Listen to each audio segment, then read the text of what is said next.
Good morning and welcome to our second meeting of 2024. I've had a great start to my day. I sent my youngest off to her freshman year of high school. So that was an exciting start today and seeing all the school buses out and about. So just reminded me how fast this journey goes of the work that we're doing to help our youngest learners before they end up in high school. And so we have no time to waste. We have a lot to do so we can impact as many children positively as possible. Unfortunately, today I've got another commitment over at the General Assembly building, so I will miss most of today's meeting, but I wanted to come by for a few minutes to welcome you and say thank you for your participation with this important commission work that has the responsibility of stewarding the financing of Virginia's early childhood care and education system. Our work is impactful. As you heard last month, the Commission's recommendations last year shaped important investments and policies for children and families in Virginia. And we have more work to do today and in the coming months to get ready to submit our October 1st report. It's not that far off. I've counted the days. We have been asked to respond by October 1st to respond to requests and charges from the General Assembly and to continue to build the nation's #1 public-private choice-driven early childhood care and education system. Our work is ambitious. To meet the challenge of an increased workload, last month, members volunteered to serve on 4 study groups to thoughtfully explore and consider referred legislation and budget language on important topics that impact families like co-payments and work requirements, and policies that seek to address the early educator workforce challenges and shortages. While all the study group issues are related to the Commission's work, we must also remain laser focused on our primary charge around the financing of a comprehensive early childhood care and education system and our guiding principles of access, choice, affordability, quality early educator workforce, accountability, public-private partnerships, and full community participation. I'd like to now turn it over to my colleague and Commission member, Delegate David Bulova, who has kindly agreed to chair today's meeting in my absence. Thank you, David Bulova, and I look forward to seeing you all back here in September.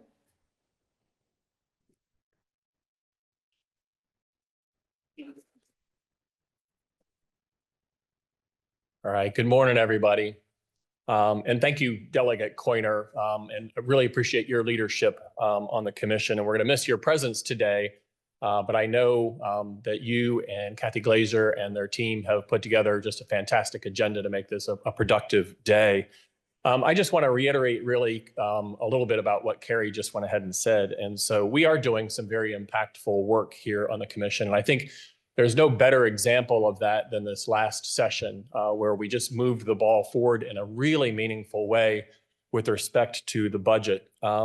That said, there is a lot more to move the ball forward, a lot more that we need to do in order to continue early childhood education and the future of that in Virginia. That includes both a budget as well as policy. A lot of these are going to require some thought. There's a lot of nuance out there. There are a lot of options.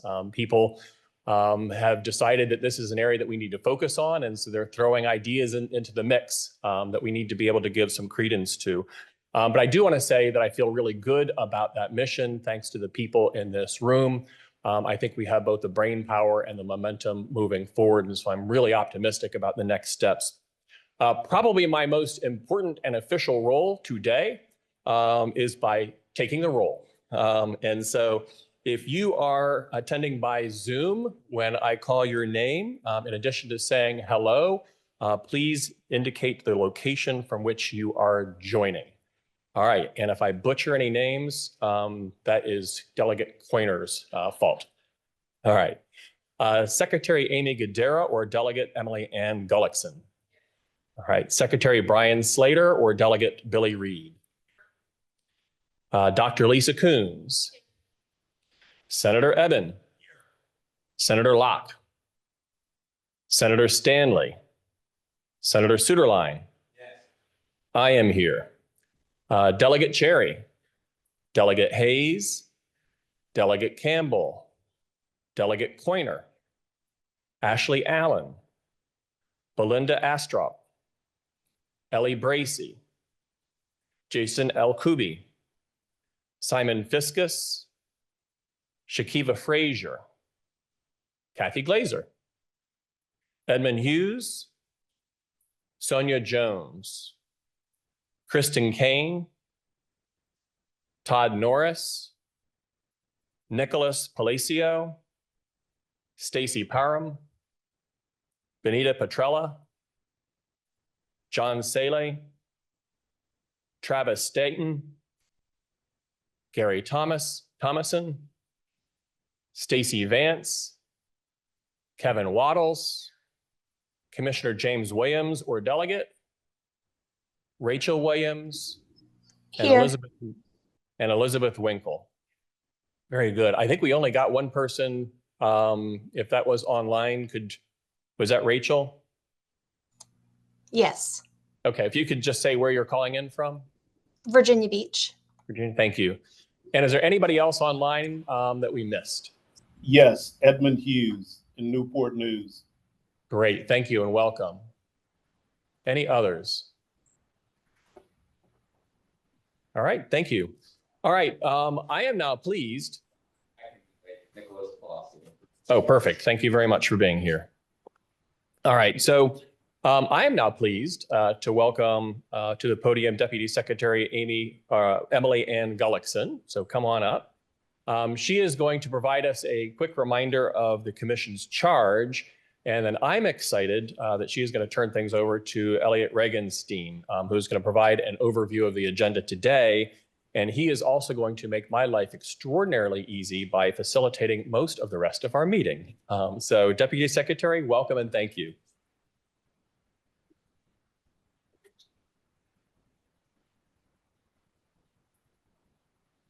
All right. Good morning.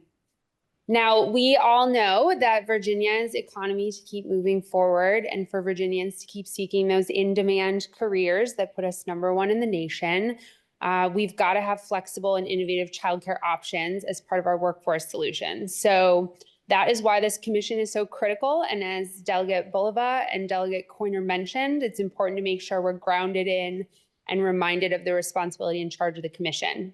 As stated in section 2.2-208.1, Commission on Early Childhood Care and Education, in recognition of the fact that early child care and education of young children is linked to academic success and workforce readiness, the Commission of Early Childhood Care and Education is hereby established for the purpose of providing recommendations for and tracking progress on the financing of a comprehensive birth to 5 early childhood care and education system that provides stable, high quality early childhood care and education services for families who need them the most, empowers families with choices that meet their needs and preferences, and supports both school readiness and workforce participation. Our first and ongoing task, as you heard, is to submit a report of our recommendations to the Governor and General Assembly by October 1st each year. As noted previously, this year, we have been assigned a few additional tasks, consideration of 3 bills that were continued to the 2025 legislative session by the General Assembly, and a specific charge here in the budget. In addition to these new tasks, we will stay focused on the commission charge and principles of the strategies that we outlined in our inaugural report last year. I do want to emphasize, as the governor had the pleasure of speaking at a few child care events last week, that we have been sending a clear signal, as Delegate Bulova noted, that Virginia is very committed to ensuring a quality education for our children, empowering our parents, and embracing participation, which are all the foundational building blocks for not just family, but opportunity. And we know Virginia is on the move and we have more to do. So to help us navigate this growing body of work and deliver on the high expectations for our commission, I am pleased to welcome back Elliot Regenstein of Foresight Law and Policy, who's going to facilitate our meetings for the remainder of the year. Please help me welcome Elliot.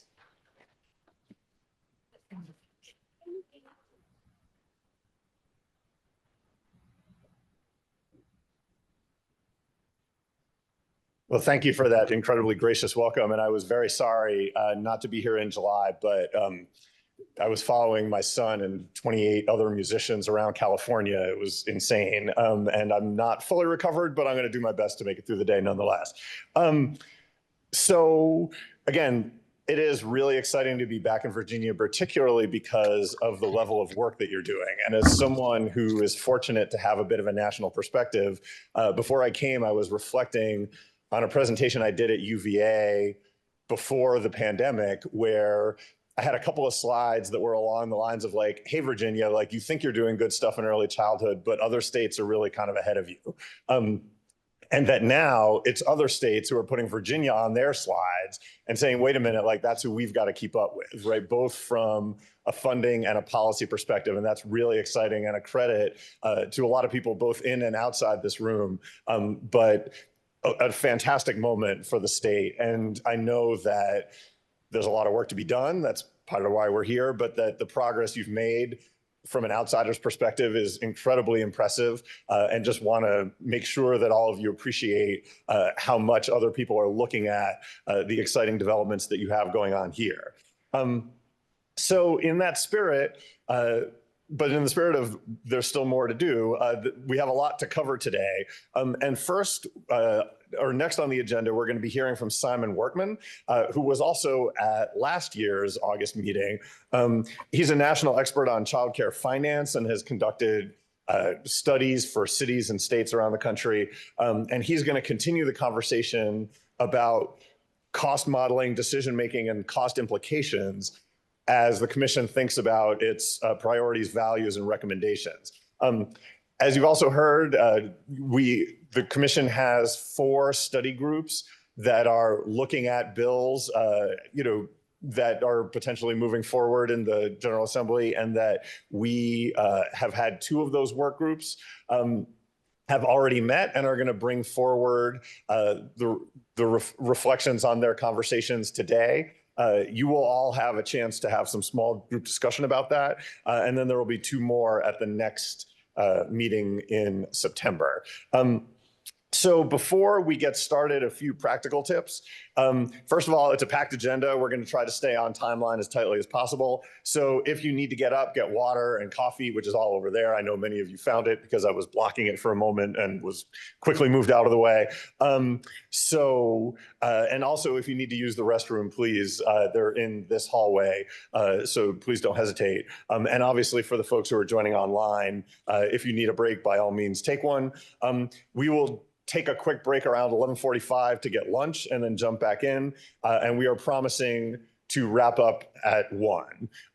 You should have on your table stacks of sticky notes. Those are for you to jot notes and weigh in with any ideas and thoughts as we're going along. Staff will be floating by on a relatively frequent basis to pick those up. And if there's anything that we need to follow up on, we will take that into account. Again, we do have a couple people participating virtually. Members of the staff team are going to be monitoring the Zoom for questions and comments in the chat. Any logistical questions before we dive into the substance? All right, then with that, I believe I should be turning it over to Simon. Thanks, Elliot. Hi, everyone. Just confirming you can hear me in the room. I'm going to take that as a yes. Great to be with you all. As Elliot said, I'm Simon Workman with Being Able to 5 Fiscal Strategies. We're a national organization that supports states and communities all around the country with this type of issue around early childhood financing, and I've been very fortunate to have had the opportunity to work with Virginia for several years now. As Elliot mentioned, I was there last year talking with you all about the alternative methodology for setting the payment rates under the childcare subsidy program, and have worked with DOE and VCF for several years now. And used to be a Virginia resident, though now I'm based in New York, but Virginia holds a very soft spot in my heart for where my kids were very young and experienced early childhood education firsthand in Virginia. So as Elliot said, I'm going to take some time today to talk to you about sort of the overall idea of cost modeling at the systems level.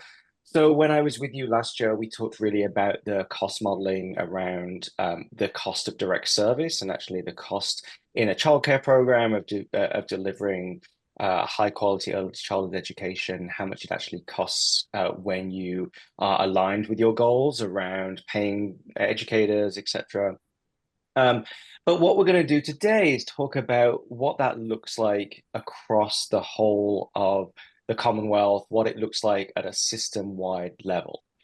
And so if we go to the next slide, and I think Karen is helping me out with moving the slides through, thank you.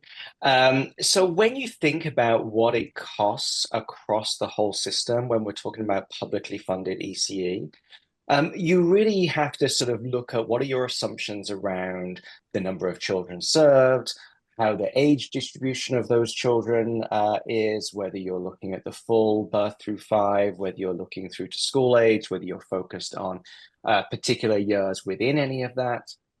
The geographic location of that capacity has a big impact because of the difference in the cost of care across the Commonwealth.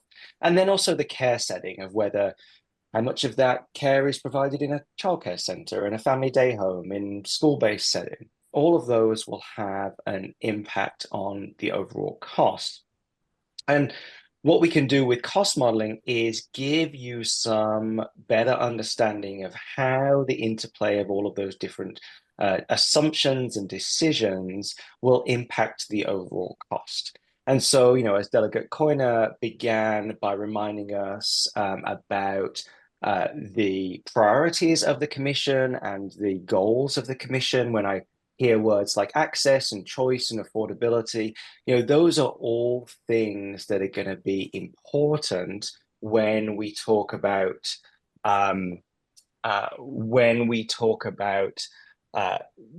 what it's going to cost to meet your goals in the system, right? You know, we know there is not an infinite amount of money that exists, you know, so you have to at some point make assumptions or make priorities. And so as we talk today, and I'm going to talk about a few different options, you have to think about, okay, how do our goals, the goals of the Commission, the goals of what we want to do for children and families and businesses and the workforce in Virginia, how are we aligning those with our understanding and our estimates of the costs of the system?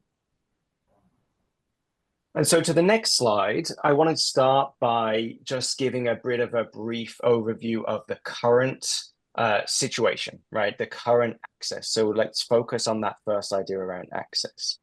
So the childcare subsidy program, which is, you know, the Childcare and Development Fund, it's the main vehicle for providing access, providing assistance to help families pay for childcare.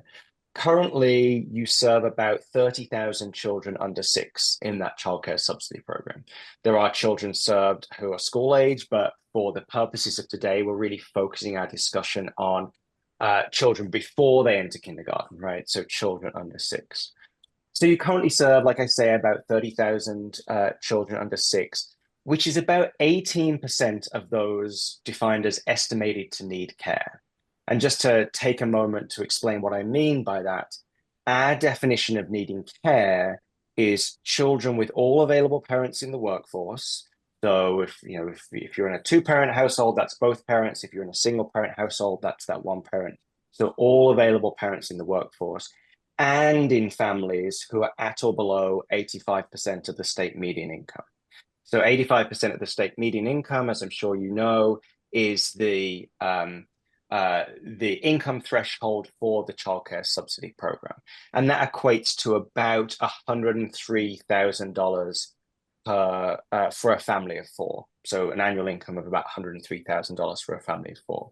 So we look at that and say, that is the sort of world that maybe needs care, right? Parents are in the workforce and they are at a level of the state median income where we are saying they need some support. So currently you're serving about 18% of those with the childcare subsidy program. But of course, there are other publicly funded programs supporting care in Virginia.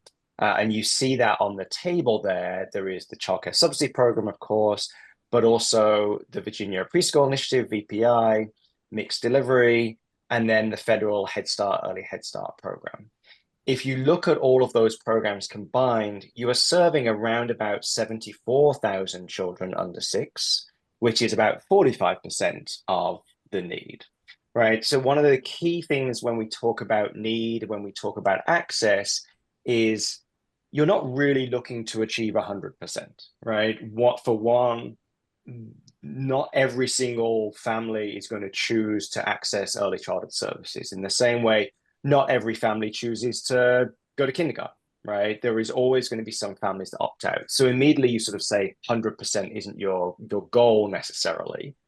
But even then beyond that, you have to look at for individual programs, what is your goal, right? Clearly, it wouldn't make sense for the childcare subsidy program to aim to serve 80% of children if there are these other funding streams that exist, including some of the federal funding streams that are serving children. So part of what we try and do is really identify where is the unmet need, where is there a place where state investments, local investments can be coming in and filling gaps where there are not other funding streams that can come in and help.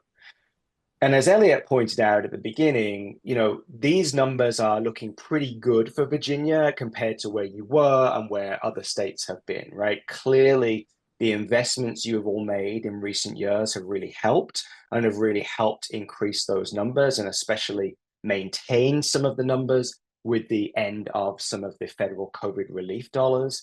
But clearly, when you look at 45%, you're still not meeting all of the needs that exist, which is why you were all here today, why you're on this commission, and why you are starting to talk about how we focus on making sure families have access to care.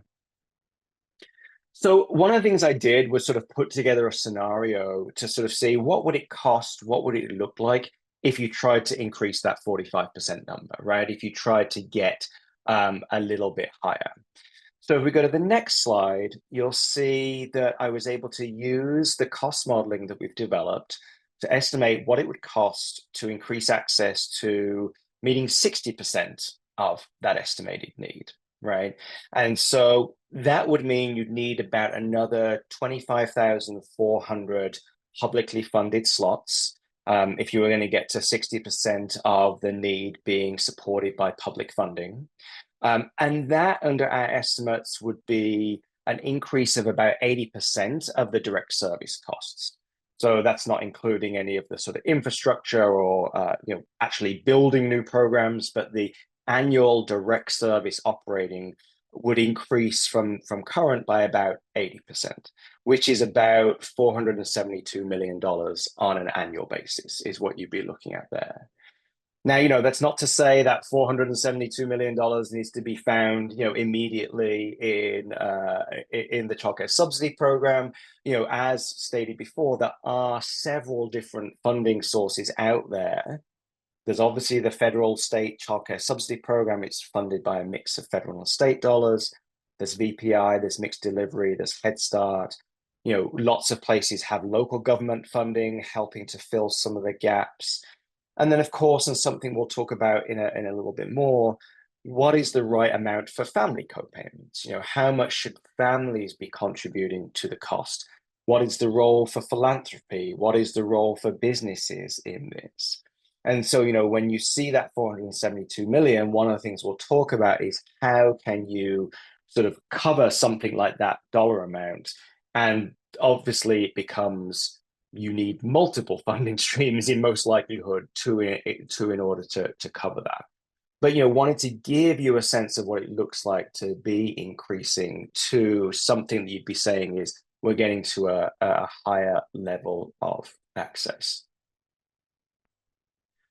So I want to now talk about that question of family co-payments, right, and what the family should be contributing to the overall cost of care. Because when we talk about publicly funded early childhood, it isn't necessarily that 100% of that cost is covered by public funding, but it's about that public funding is covering some of it.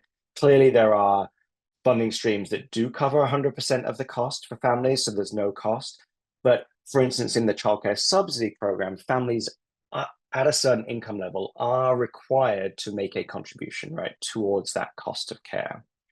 So on the next slide, I'll show you, this is the current approach for the childcare subsidy program in terms of co-payments. So, as you'll recall a few years ago, the co-payments structure was changed. And now the co-payments are at the level you see here on this chart. And so just to walk you through the numbers there, on the left-hand side, you see family income levels, so at the percent of the state median income. Then the second column shows you what that equates to as an annual income for a family of 4. So as you see there, it kind of goes up, eligibility goes up to about $103,000. And then on the right-hand side, those 3 columns, you're seeing what the family co-payment is. So you see the monthly amount there, what that looks like as an annual amount, and then what that is as a percent of the income, and just using the sort of upper range of that income threshold there. And so what you can see is that for families who are earning under 25% of the state median income, so under about $30,000 a year for a family of 4, they do not have to make any contribution, right? That is completely covered by the payment that the state makes through the childcare subsidy program. As you go up, if you're earning up to $66,600 for a family of 4, you're asked to make a payment of $60 a month, $720 a year. And then at the higher level, you're paying $180 a month, $21.60 a year, which is about 2.1% of that 103,000, right? So obviously it range a little bit in the range. So one of the things to sort of note here, these are per child amounts. You have to pay that for the first 3 children, but up to a maximum of 7% of their income. So once you're hitting 7% of the income, you're not paying any more than that, but below 7% of your income, right? So what I'm showing you on here, that percent of income is for that per child amount. A family of 4 could include 2 children in childcare, but also could include, 1 in childcare, 1 not in childcare. So, it's sort of hard to completely sort of look at every scenario, but wanted to kind of give you a sense of what the current amount is. And then if you actually look at the comparison when we think about the prior slide, what this means is of the total cost, families are contributing about 2.5% of the total cost of care under the subsidy program, right? So clearly, while families are making a contribution, it's a relatively small slice of the big pie, right? So under the current access numbers, where it's roughly about $582 million, families are contributing 14.4. Under the 60% scenario, which is about $1 billion, families are contributing about $26.2 million. Obviously, there's a lot of nuance to these numbers, specific families, specific things differently, but I'm sort of using the model to help show you, sort of illustrate some of the different decisions you could be making. So that's your current, right? So kind of keep that in mind, about 2.5% of the cost of care, family income, you're paying sort of anything between, 1.5, 2% of your income as your co-payment. On the next slide, I want to show you an example with a higher family share. So the Federal Office of Childcare Administration for Children and Families sets a benchmark of what is affordable childcare at 7%, right? Which is probably where your sort of 7% cap on the current co-payment comes from. That's long been the guidance from the federal government, but now actually in the most recent regulations, it's a requirement that states limit co-pays to 7%, which, of course you already do. But, your co-pays are quite a lot below that, right? At sort of 2% is the highest. And really, when you sort of look across the country, there's a huge range in co-payment approaches. I think in New Jersey, they pay nothing still, whereas in Ohio, it's up to about 27% of income is spent on childcare through the co-payment. And in your neighboring states, it really ranges a lot as well. So what I kind of did and what you're seeing on the screen here is this idea of capping at 7% of the income, but actually going to 7% of the income and having a sliding scale below that, where the family contribution, it's still nothing for those families at the lowest income level, but then there's a sliding scale ranging from 2 to 5 to 7% of income. And what you see now is that families at that upper level, that 85% of SMI, $103,000 a year, would be paying about $600 a month or $7,200 a year for childcare. That's a maximum amount. So if you have one child, that's what you'd be paying. If you have 3 children, that's what you'd be paying, right? It would be, it's just a percent of your income rather than based on a per child. So it's a little bit different than the current approach.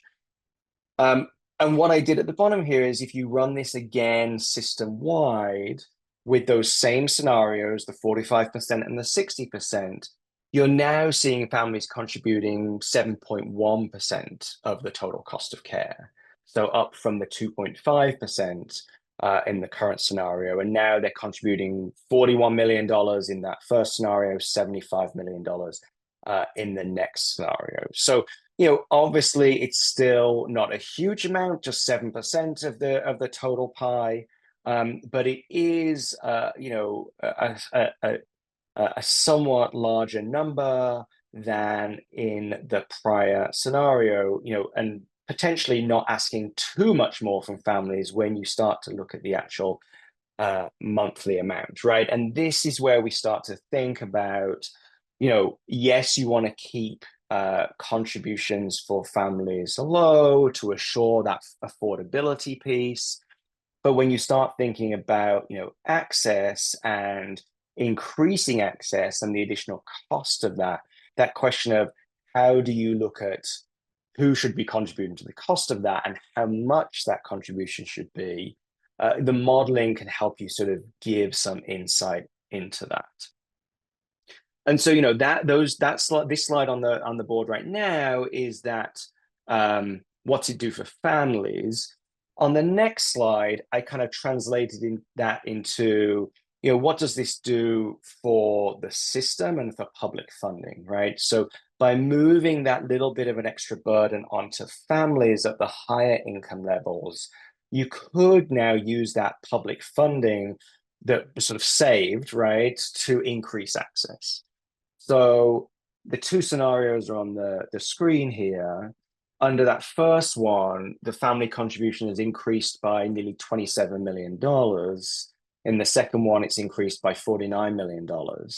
So that means you then have that amount of money that could be redirected into funding more slots, right? So just looking at the sort of average childcare subsidy program funding, you could fund about 1,500 more slots under the current access scenario if you just change nothing else right now other than changing the copays.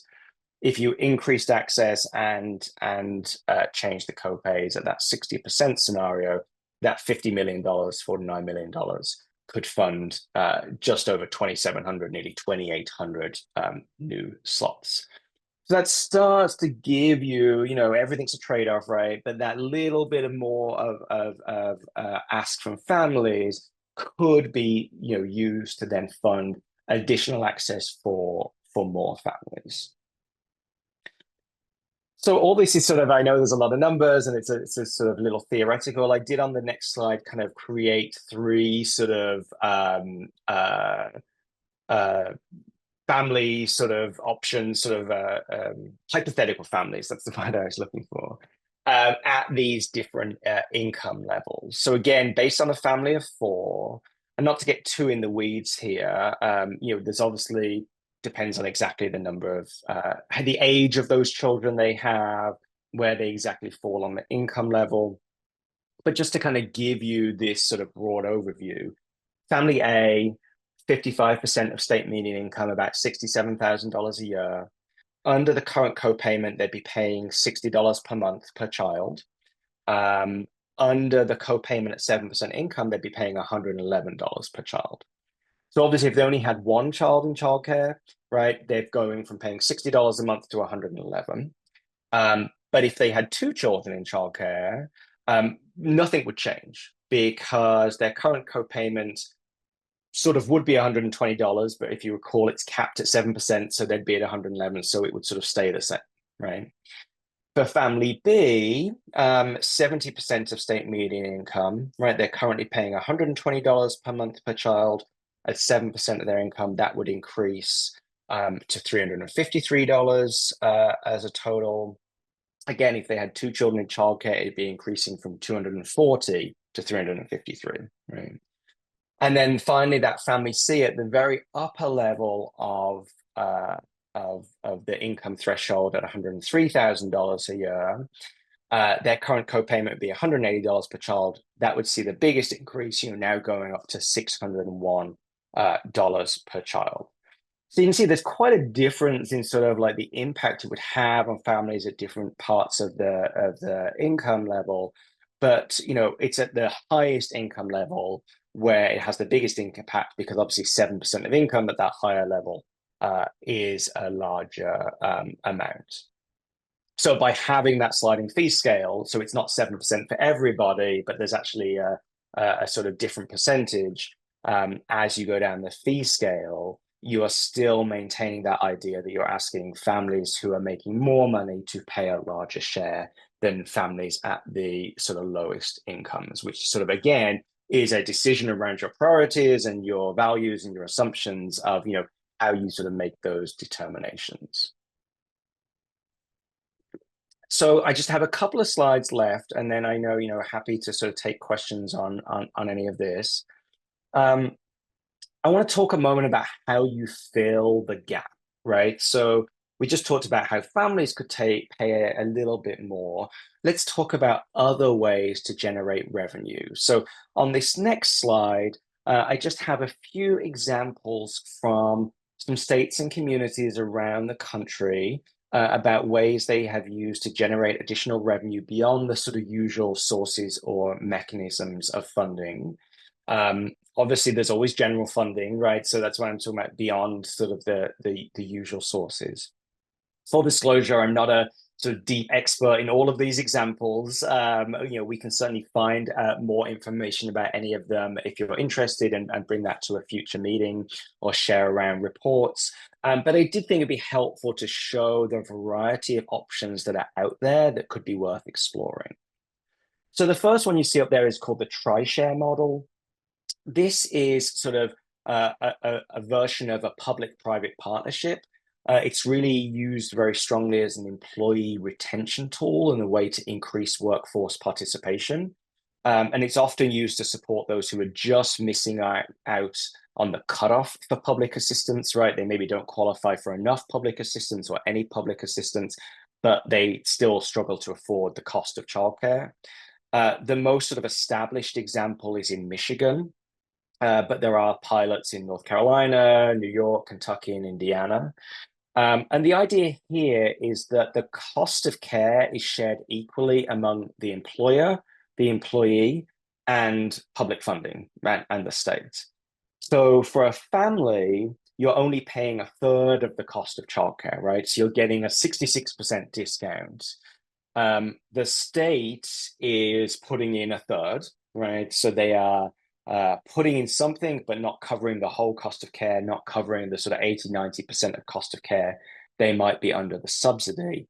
And then the employer is coming in with the other third, right? And so the employer, voluntary way for employers to say, I want to contribute something to help employees pay for childcare, but I'm not having to set up a whole childcare program myself, or I'm not having to sort of, build all of these relationships myself, but there is an established community organization at the hub of this that the employer is sort of signing on to, the employees are signing on to, the state is putting money into, that makes sure that this employer provided support to access childcare is part of the whole ECCE system in the state, right? So that it can be part of the whole system and all of the supports that come with the system. So it's a way to really focus on, we know that access to childcare is a huge benefit for employers, right? That they can get access, it's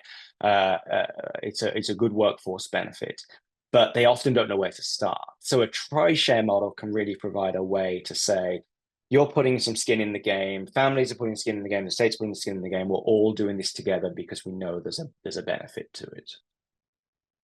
The second one you see here is the idea of something like a trust fund. The idea of putting some money aside into a dedicated pot that can be used for early childhood. New Mexico, again, is probably the most established example here. They have a permanent land grant and then also now an early childhood education trust fund that uses oil and gas revenues. It was seeded with, I think, about $300 million and then distributes an amount each year, which, because of the oil and gas revenues going up, is now a very significant amount that is being put in there each year, coming out of it each year in the hundreds of millions of dollars. And the key thing about it is that it is dedicated to early childhood, right? And Connecticut also recently created a fund, but they are yet to actually put any money into it. But there's the mechanism that is there, and the idea behind this trust fund, in some ways, New Mexico, it's very good to have that oil and gas revenues.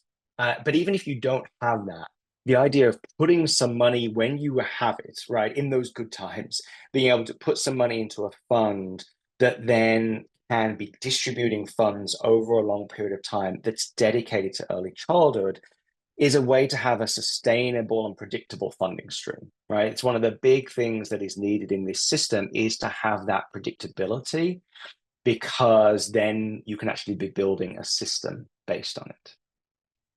Then all the other things on here are sort of some form of a tax, right? So lots of states have looked at what sort of get called sin taxes, putting a tax on sugary beverages, a tax on alcohol, lottery or gambling tax. Georgia has sort of long funded their pre-K program through a lottery tax.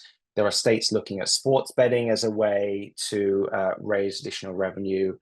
Colorado uses a portion of their marijuana taxes on early childhood, and tobacco taxes are kind of the original sin tax really here that California has long funded their early childhood system on, and Arizona has done a little bit.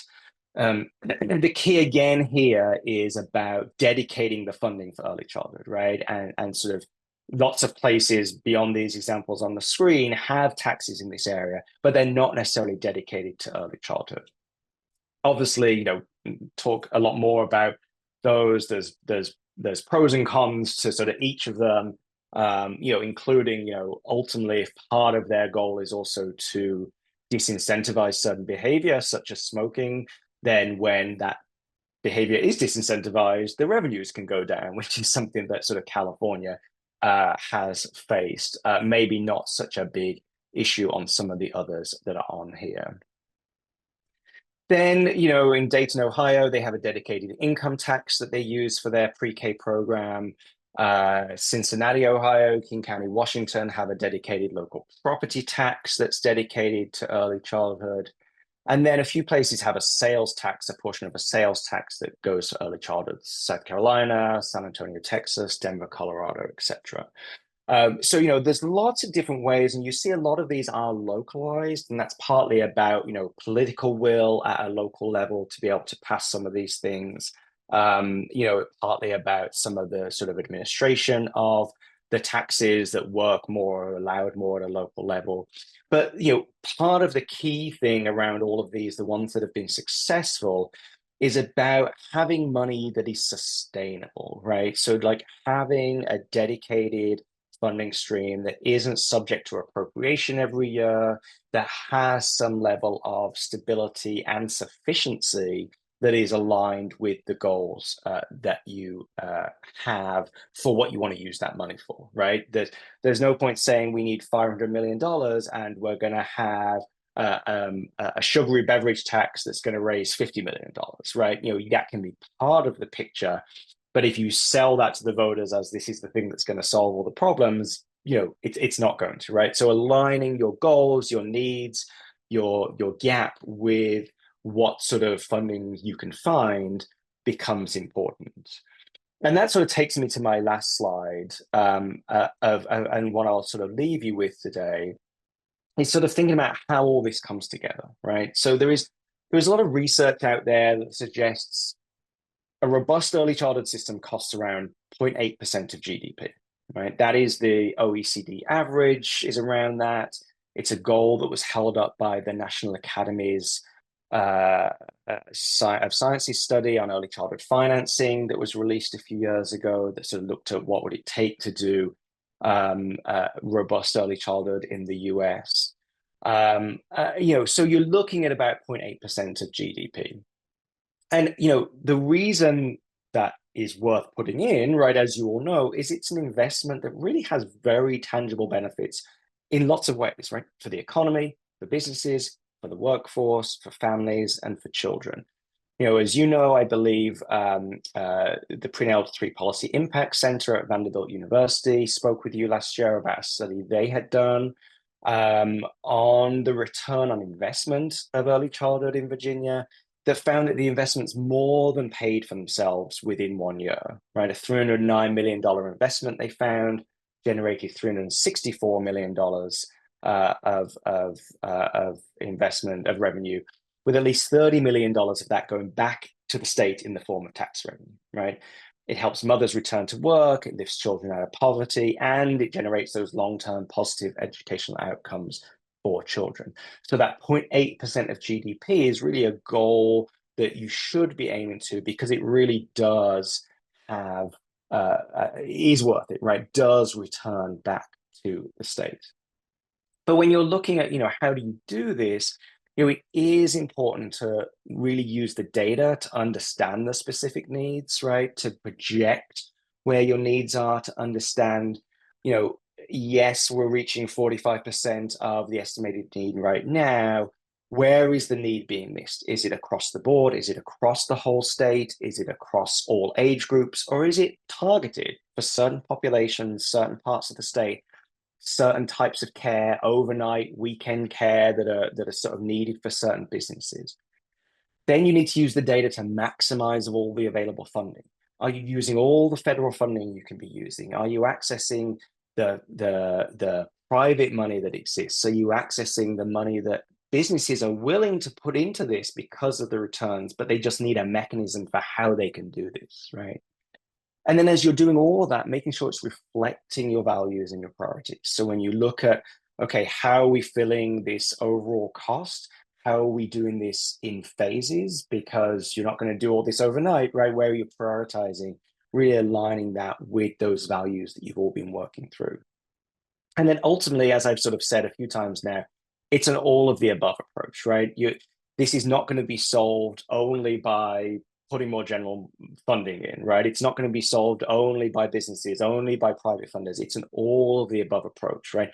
If the outcomes and the benefits of early childhood education are accrued to all of these different sectors, we should be looking at how can everybody have a role in meeting all of these needs. And so bringing people together with the data, and really understanding the data and making it, how do you make it as easy as possible for people to contribute in a way that doesn't cause undue burden, but keeps everyone having some skin in the game for this very important work.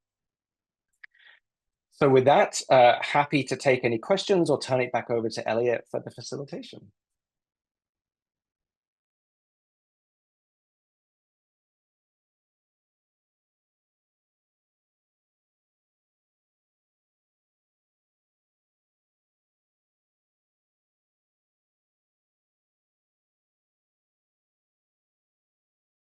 Through these issues or prepare for your personal reflections and discussion, please let me know. I'm happy to come over with the mic so that you can ask away.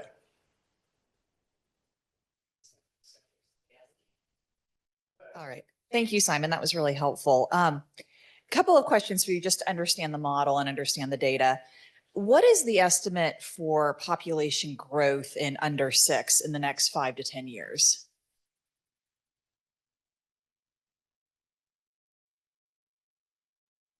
Sorry, I realized I was back on mute. I don't have that data, I'm afraid. Sorry. The model is just looking at sort of like, what if you sort of carried on right now with the next year?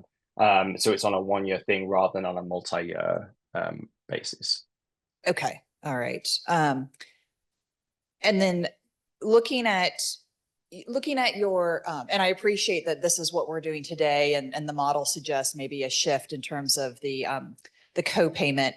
But looking at the charts, would I be understanding the data correctly if those salary bands are gross, but the co-payment is net? Yes, the salary bands are, that's just, yeah, that's gross income, and the co-payments are, yeah, are net. I don't know if you, I mean, I don't know if they could be, if you have, if you have a dependent savings account, etc., something like that, right? Those co-payments would count as like a paying for childcare, right? In the same way, so anything paying childcare, you get some tax deduction. But in general, yes, I would say that you're correct. Okay. And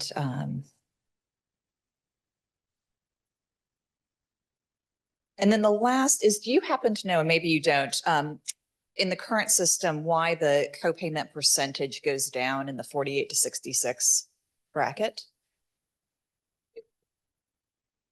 Yeah, I think it's just because the actual way the co-payments are set in Virginia is not based on SMI, it's based on federal poverty level. I did the translation to SMI because this is kind of weird thing where you end up at 85% of SMI at the top level, right? And SMI is a bit of a better number to use. So that there's like that what I have is from like 25% to 55% of SMI as like two groups. It's actually one group in the in when it's translated to the federal poverty level.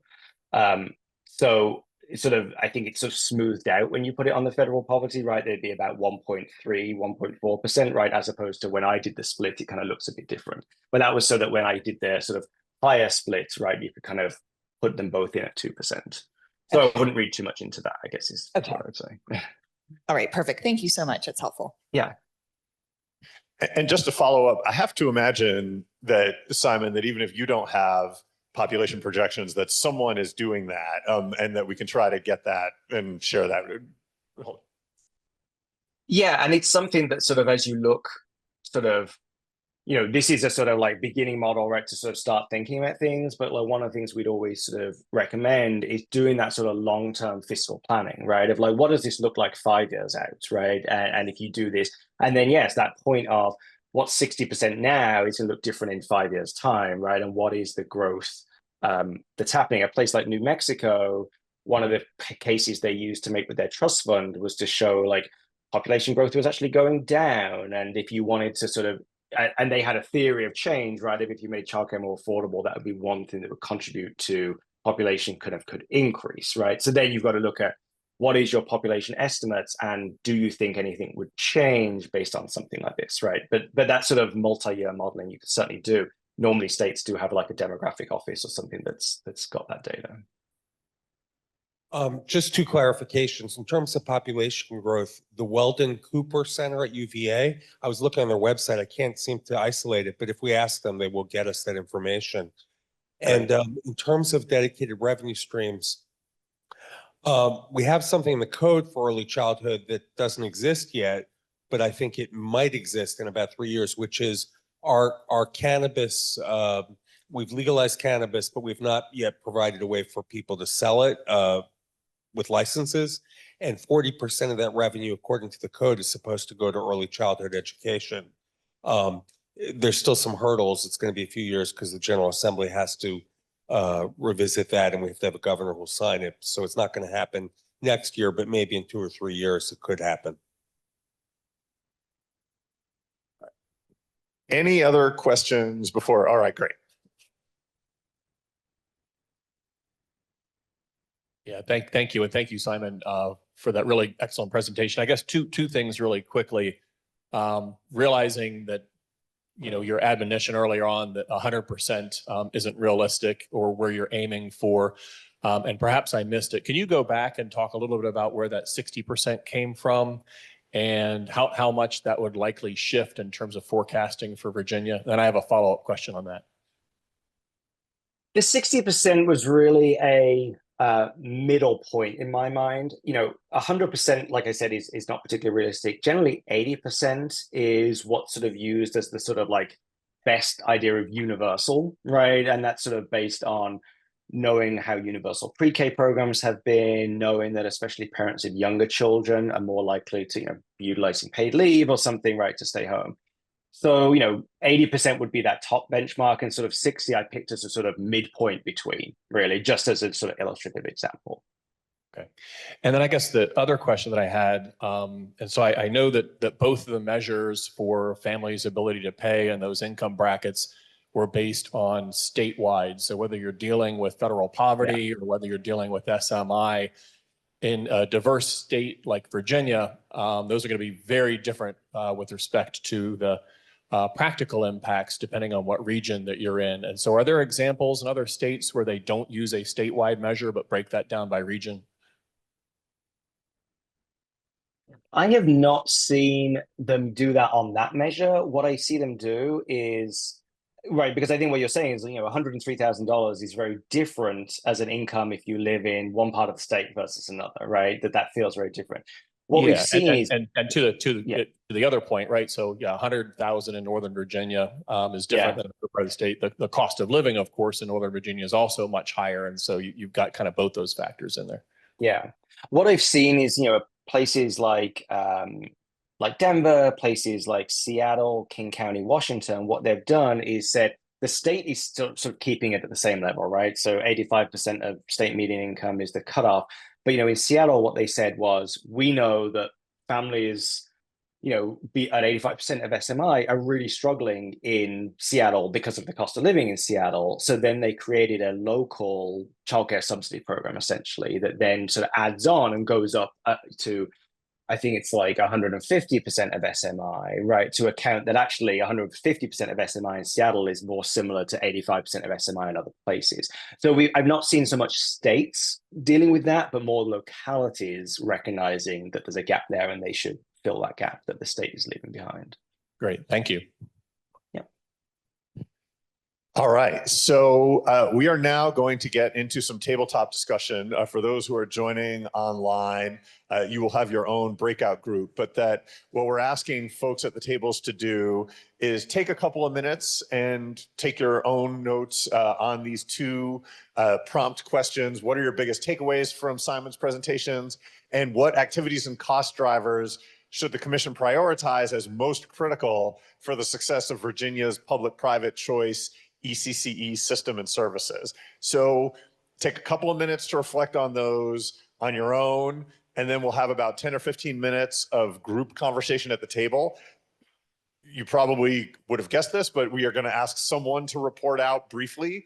So you may want to figure out who at your table will be doing that. And we will then come together in 10 or 15 minutes to have each of the tables report on your responses. If any of the tables want any help from anyone from the VDOE staff or VECF staff or me or anyone else, we're going to be floating and we're happy to help in any way we can, but we want this to be your conversation. So any questions procedurally before we get into it? All right, so take a couple minutes to share your thoughts and do some reporting out. And I will say we are on schedule. So after this, maybe we'll take like a very short break and then reconvene for our afternoon session. So I think the online group, which was small but mighty, finished up first. So if they wouldn't mind reporting out first, that would give the red table a chance to finish up. So can we turn it to the folks online to give their report out? Rachel? Yep, I was the only one in that group. So I'm a classroom teacher, and I've really enjoyed being a part of this commission. I've learned a lot about how things work behind the curtain for getting schools going. I teach preschool in Virginia Beach. And so as I don't have a whole lot to contribute because this is all quite new to me, what I did talk about was I loved seeing the two different options with I think it was like 2.5% first, and then the option of a 7%. My husband and I have put a child through preschool, and looking at both of those options, they both seemed like, even though the 7% was higher, both seemed doable for our family, at least with the income that we have. And it was interesting to see all of the different options to fill that gap as well. Great. Any questions that you came up with that you want to put to the group, or just was that your summary? That's it. All right, great. All right, let's go to the green table next. Who's reporting out from the green table? I can try. We were all learning over here. And so I think the conversation was more a series of questions rather than any kind of report out. But I think kind of some of the big takeaways, with respect to kind of that feedback is that 60% is probably about the range that we ought to be aiming for here in Virginia. I think, with the budget action that we had last year, this is an opportunity to reset the clock and see what kind of waiting lists we'll ultimately wind up with. So, we should be able to have that information relatively soon. I think one of the big things that we talked about is that percentage of income for, the way it's kind of officially measured is likely undercounts the impact to families, as they not only have to go ahead and pay the copay, but any difference with respect to what is ultimately covered and their close service provider. So I think that was a big concern, is that, percent of income that's going towards childcare likely is going to be undercounted, and we need to take that into consideration. We did talk a lot about the differences in the copay models between what we have now, as well as what was presented in terms of kind of maximum that a family could expect, regardless of how many children. I think the two things were, how does that relate to new federal requirements and working that out? And I think the other big concern was just the administrative oversight that would be required to implement something like that 7%, because incomes do fluctuate over the year. And so how precise or granular do we need to be, or do we want to be, to account for people whose incomes are going down, or people whose incomes are going up and maybe have to or would be expected to pay a little bit more in that copay? So anyways, lots more questions. I think there was a lot of interest in both of those models. And I saw that you called over Jenna, which I assume was to talk about the administrative requirements, perhaps among other things. So thank you for that. Any questions that other folks have that they want to ask of the green table? All right, then we will go next to the red table. Hello. One of our takeaways was on the family contribution, it not being that financially beneficial to the Commonwealth, and how many more slots are able to be provided. So that was one of the big things. Also, the biggest takeaway was just about increasing access over and over again, and thoughts of how to do that. And one of the things that was discussed was leaning more on elementary schools and trying to expand services through there. And I strongly have a much stronger view that we should, it's much better to use general fund dollars than that menu of terrible choices. Especially as we've seen in Dayton, Ohio has a localized income tax, which I wasn't aware of. I don't think that's something we're going to want to do in rural Virginia. So those are some of our takeaways, but just, the continuing overarching thought of how do we increase access. That's it. Thank you. All right, any questions for the red table? The comment that I'll give is just in the lessons on relying more on the public school system, is that if you rely more on the public school system, you typically have a tendency to shoot yourself in the foot when it comes to infants and 2s and 3s. The more you shift away from your regular providers, your private pay providers, the more you shift to the public providers at 3s and 4s, we can't sustain on infants and toddlers. And so you'll have a lesson like New York had, where you have no infant and 2-year-old childcare. That's a really interesting point. And I do think it's worth saying that some places have been more thoughtful about that than others, right? Like that, it's not like a law of physics that if you increase the role of school districts, that's bad for infants and toddlers. But if you don't pay attention to infant and toddler policy as you do that, it very much can be and has been. So certainly something to keep in mind as the commission goes forward is that relationship is complicated. But there is a lot of opportunity in both schools and in private providers who serve infants and toddlers, and thinking about how do you create a rising tide that lifts all boats is I think part of the commission charge. To the blue table.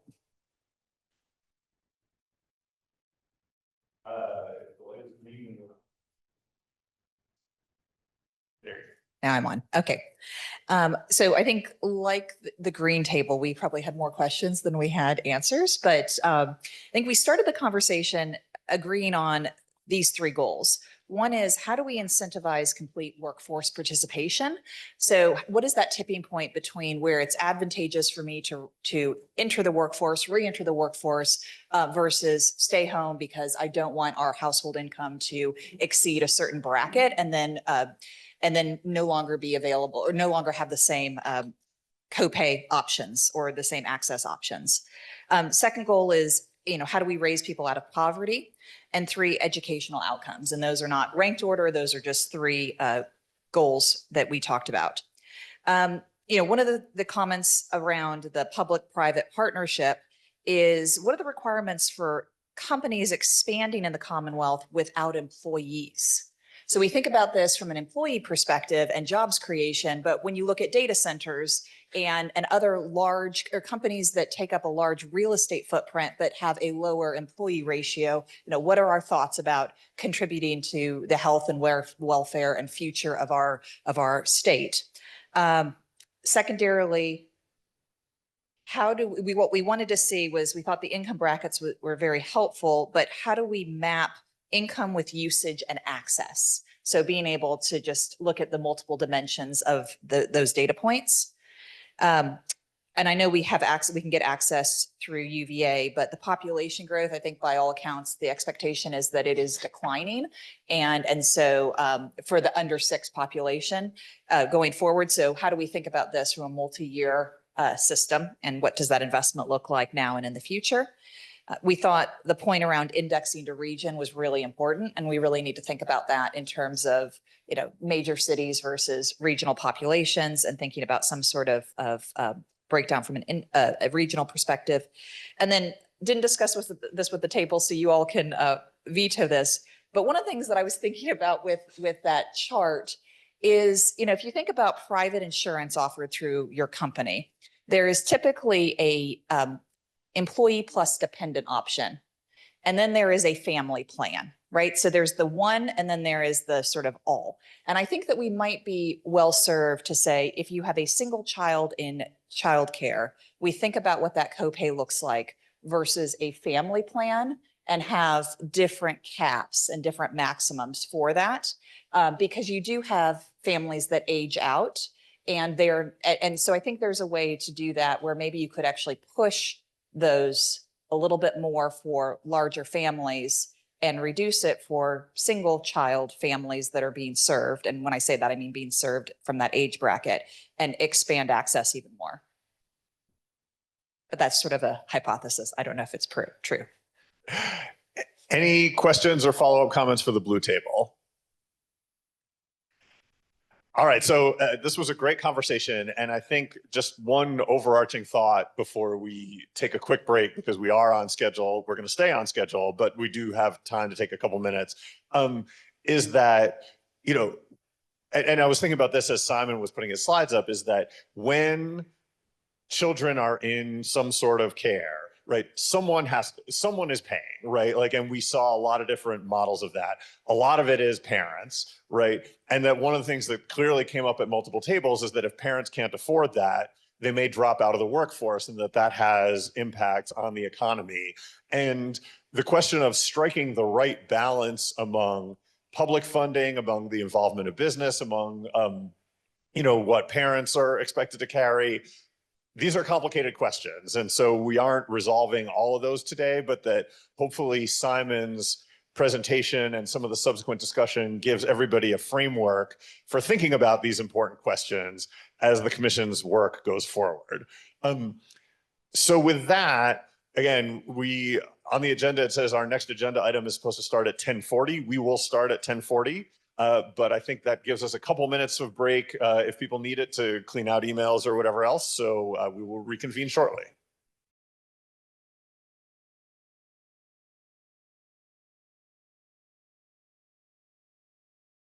I could get everybody's attention. Welcome to the second part of the morning. Anyways, I want to thank everybody very much for the great feedback on the presentation and the follow-up questions. So these are really very critical as we kind of move into the next steps of early childhood education in Virginia. It does come down to that cost of quality. It does come down to ensuring that we're working on those waiting lists, and ultimately it comes down to how do we adequately fund that system. And so these were really important topics and issues to dive into. And I know that we've got representatives from appropriations staff that were sitting in the background, I think for the express purpose of being able to take in that feedback and make sure that they have time to start reflecting that with respect to the budget that's coming up. As noted at the last meeting, we had a couple of different bills that were introduced in the House dealing with early childhood education that didn't pass for a variety of reasons. So it might have just been, is this a good policy idea? Or, what is the potential cost impact? However, there was enough interest in these with respect to the concept that the House Appropriations Committee referred these bills to the Early Childhood Education Commission so that we could study them and then provide recommendations back to appropriations with our October 1st annual report. And I think what was really important is that when he made the charge to the commission, Chairman Torian asked for feedback, not just on whether something is a good idea or might be beneficial, but to help us with the prioritization process. And so I think it was noted a couple times today, there's a lot of great ideas out there, a lot of worthy ideas out there in Virginia. We cannot fund everything. We need to make sure that we're staying within our revenue means. And so that means ultimately that we've got to make tough choices and prioritize. And so that's incumbent upon us to be able to help provide that guidance as we go into the 2025 session. At the last meeting, we were voluntold to join and serve on a couple small groups to dive into the details for those 4 bills that were assigned to us. And so today, we are going to hear from 2 of the 4 study groups who have already met twice behind the scenes.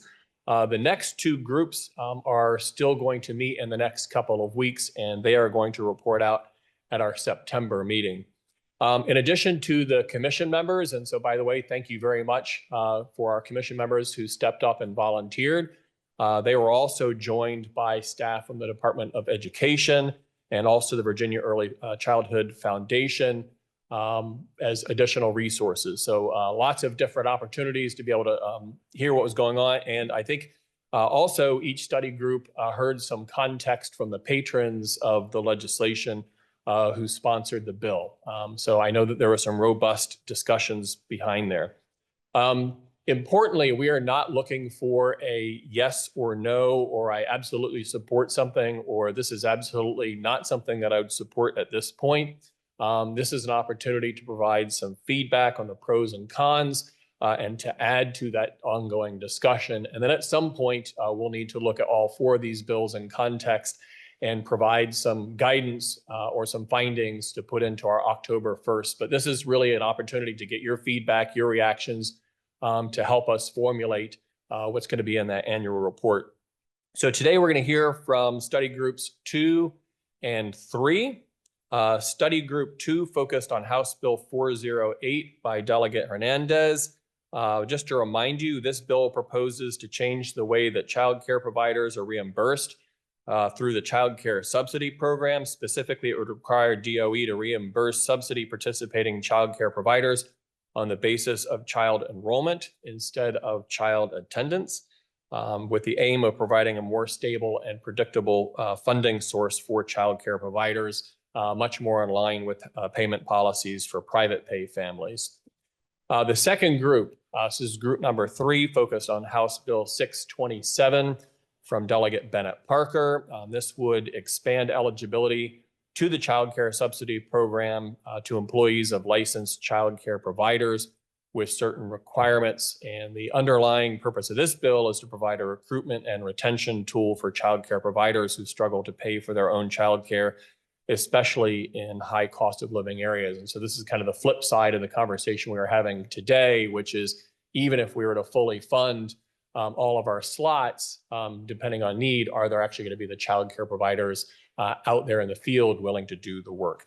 So in your packets today, there's a copy of each bill, as well as a short background and research summary that is in your packets. So first up is group number 2. Delegate Cherry, are you ready to provide your report out for House Bill 408? Ready as I'll ever be. Excellent. Thank you, sir.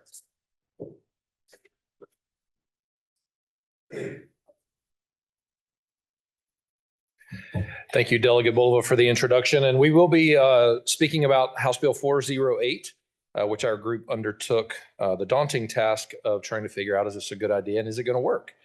And as he said, this was sponsored by Delegate Hernandez. And as the group discussion began to unfold, became clear, one, part of this is a bit of a moot point in terms of what we're discussing, because the federal government has dictated that we will do this. And so as of April 30th, 2024, the Biden administration ruled that all child care subsidies should be paid out based upon enrollment and not necessarily attendance. And so as we began to discuss what this is going to look like and how it's going to be implemented in Virginia, we began to discuss some of the structural things that are a problem. Number one, our attendance software is clunky and it doesn't work very well. And so when we're trying to get parents to log in, log out, to make sure they're swiping their kids or swiping their kids out on the cards, it's very not user-friendly. And so how do we make that better? How do we work on that? And my understanding is that the DOE is working on a new system. They have an RFP out for a new system, but it's not here yet. And so with the federal government now implementing and saying that we will do this, there's been a waiver requested and granted, to my understanding, for 2 years for us to get our system up and running, to get it in place, and so that we can comply with what now is the federal standard. But there are some problems with this. And the problems that come with paying for enrollment and not necessarily attendance is, how do we address chronic absenteeism? How do we make sure that the kids that have the subsidies and that are taking these slots are actually showing up and that they're being educated? We all believe in this commission that there is a huge return on investment if they're getting the education. But if they're not showing up, they're not getting the education. And so how do we make sure that distinction is being made, and we're encouraging these families to understand you have a huge value potentially if your kid shows up and does the work. And what we don't want to see is fraud in the system, where people are signing up and they're never taking their kids, and these providers are getting the subsidy paid, but there's never any attendance. How do we make sure that the parents know that that attendance is important? How do we train the parents? Let's be honest. Much of what we do in education is training parents as much as it is training the kids. And how do we make sure that they know the value and importance of this, and making sure that they're consistently bringing their kids? One of the things we talk about is subsidy kids versus regular kids, quote unquote, and the distinction in them. So we don't want there to be a disparity in how the kid feels when they're being dropped off. Well, this kid goes to this machine because he has to log in this way and everybody else does it this way, where you don't want that distinction in kids where one's looked down upon another, and that distinction between a subsidy and a non-subsidy student. And so those are the things that we talked about. Those are the things that we found value in discussing. There's a very high potential for an increase in costs, obviously, because when you're paying for enrollment versus attendance, and the days the state doesn't have to pay because the student isn't there, if that's consistently being paid now, are we going to take away some of those precious slots because we're paying for students that are not using the service? And so with all of that, that's kind of the thumbnail sketch of the things we talked about. I know Secretary Coons and I were talking just a moment ago about some of the questions and concerns she has, particularly surrounding the attendance part of that and making sure that the students are consistently being there in class and taking advantage of the education. And so with that, Elliot, if you want to open it up for discussion, I will be happy to share. And then if anyone else from my team or the DOE, if I can't answer it, I bet they will be able to. Sure. And we're going to break into table discussions in a minute. But before we do that, if there are folks who have questions they want to ask of Delegate Cherry or anyone else from the group who has thoughts they want to share, let's take a minute as a full group to do that. She keeps a microphone. She's always ready. I just never handed it back in. Delegate Cherry, thank you. Did you discuss at all and tying attendance with copay percentages? So is there sort of an incentive around, the more you attend, you effectively can buy down your copay, or is there any sort of financial incentive on the family side for ensuring attendance with this, mandated switch? That was not necessarily part of our larger discussion, but I think certainly would be an avenue to discuss and to see if you can figure out that incentive program. Because I think the biggest part of the discussion was, if we're going to pay for it, how do we make sure the kids are showing up? And so if there is that incentive program that says, if your kid's consistently there, you're going to pay less of your copay because you're using the subsidy, and or vice that with a penalty perhaps, that if your student is not attending at a certain percentage, then you are going to have to pay more to absorb cost because you're taking a service away from someone else. And so I think those are great points. And I know someone in the room is capturing that as a thought and as a discussion point moving forward, is how do we do that? How do we make sure or potentially implement that where we can say, we're going to incentivize you being there because we see the value in it. We want you to see the value in it as well. And dollars tend to make people value something. So great point. Other questions or comments before we break into small groups?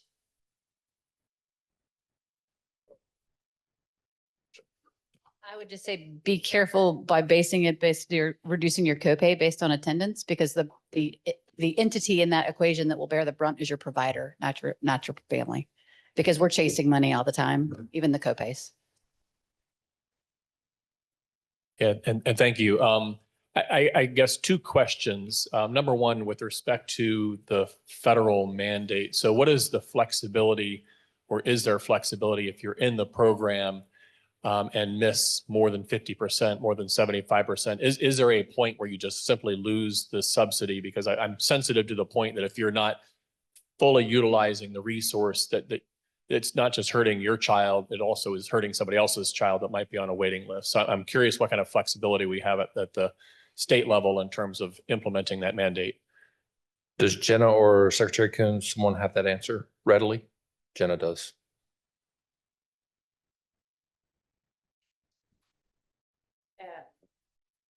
So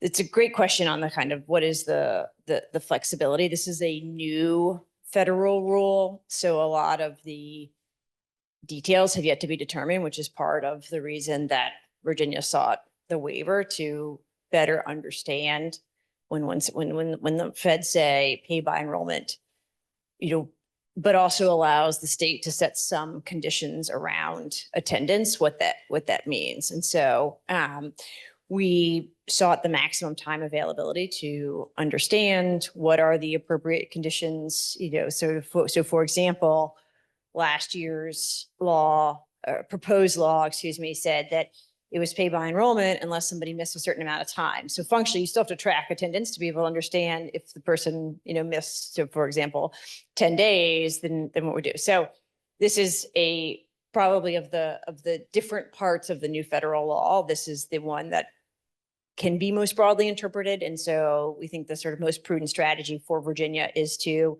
get our new attendance tracking system in place. As Delegate Cherry noted, we are very actively pursuing kind of a new solution, get that implemented. pay attention to what other states are doing, continue to monitor own data around attendance, because we know that kids only benefit from preschool if they are present. And then also noting, I think as Benita noted, like what would be the potential impact on providers. But this is a place, if you were to turn and ask the feds exactly what that means, they would sort of say it's pay by enrollment, but also the states can set their conditions on it. So they would give you a quite a vague answer on that.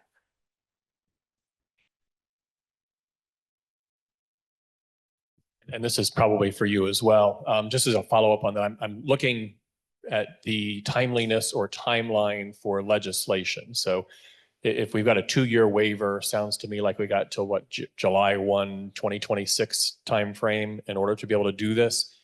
It doesn't sound to me like we would want to reintroduce this legislation for the 2025 session, because you might not have answers yet to some of the fundamental structural questions. So I think that's probably something we need to relay on to Chairman Torian and Delegate Hernandez with respect to the timeliness of it.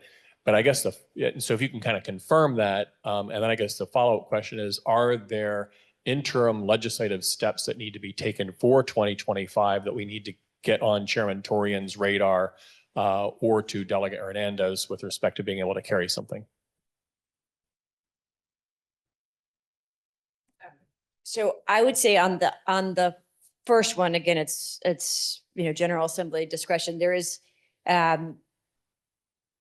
would be not a lot of information either coming from Virginia, right? Because we're still working to procure as quickly as we can this attendance tracking system available prior to January. And I seriously doubt there will be much more information coming from the feds prior to January.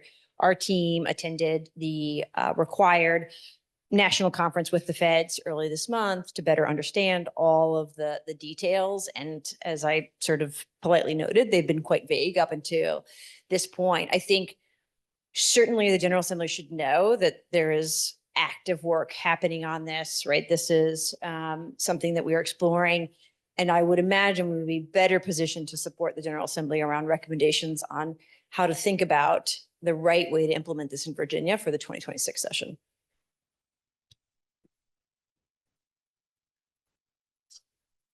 Okay, I was just gonna add, as someone that works with attendance in a public school now, we're gonna have to put some type of stipulation on if your child misses so many days, because I look at our preschool children now, and some of those kids miss 25 days in a month because the parents are just looking at it as, hey, this is free daycare, I can just drop my kid off. When you have another 50 kids on the waiting list that can't get in, we have to set some type of attendance. Right, we have to set that. Also, we work a lot closely with our local social services. And when kids are receiving funds through social services, but they're not attending school, they get that letter from social services that, hey, your child is receiving this due to their school age. If your child isn't attending, you are at risk of losing your funding. And that gets the kids in the classroom. So that's something we might want to look at very closely and enforcing. That is a great point. And I've worked on both sides of this issue, as I ran a school that had a preschool that we took the subsidy for a while, and then we didn't take the subsidy for a while. And why did we opt in or opt out? And we were trying to service a certain part of our community when we did it. And we stopped doing it because it was so clunky and it was so difficult to use, and the payments weren't necessarily always timely. And so I've lived both sides of that, with being someone who did that, as well as seeing those parents who got the subsidy, and did they value that?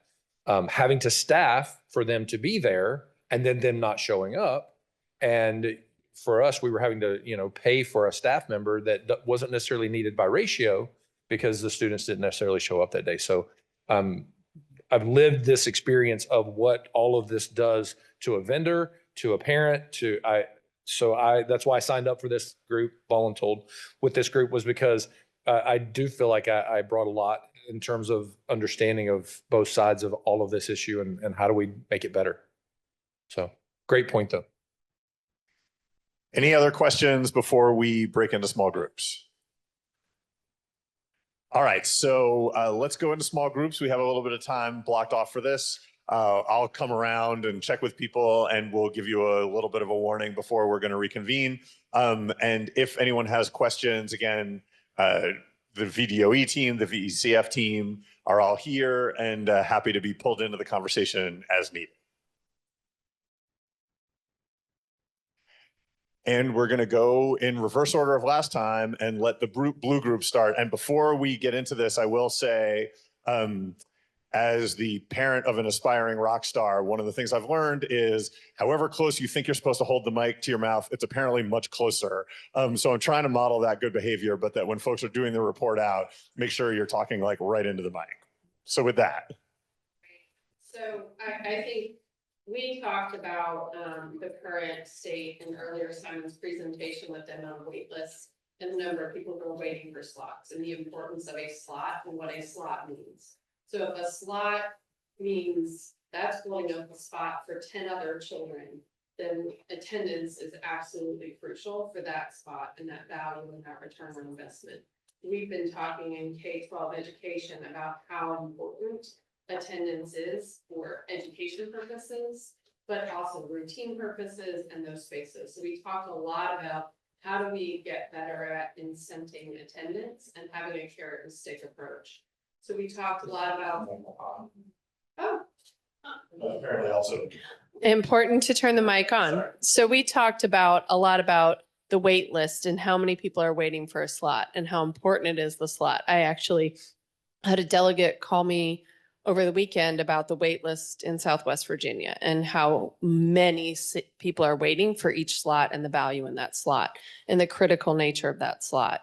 So we talked about how important attendance is and that attendance has to be a component of that and how we define attendance. So we talked a lot about excused absences and unexcused absences.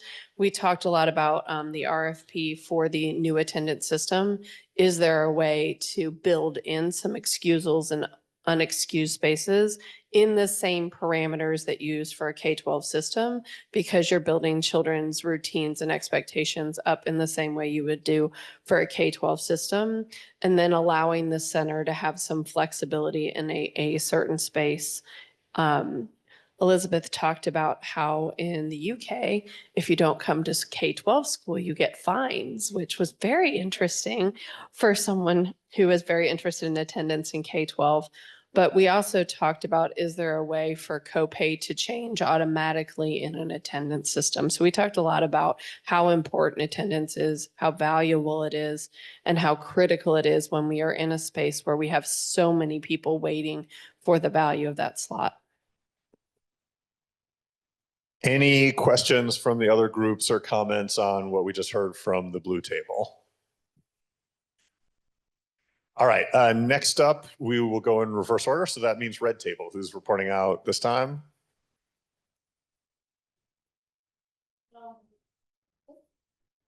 If the green light is on, it's on. Here at the red table, we kind of discussed some of the same things.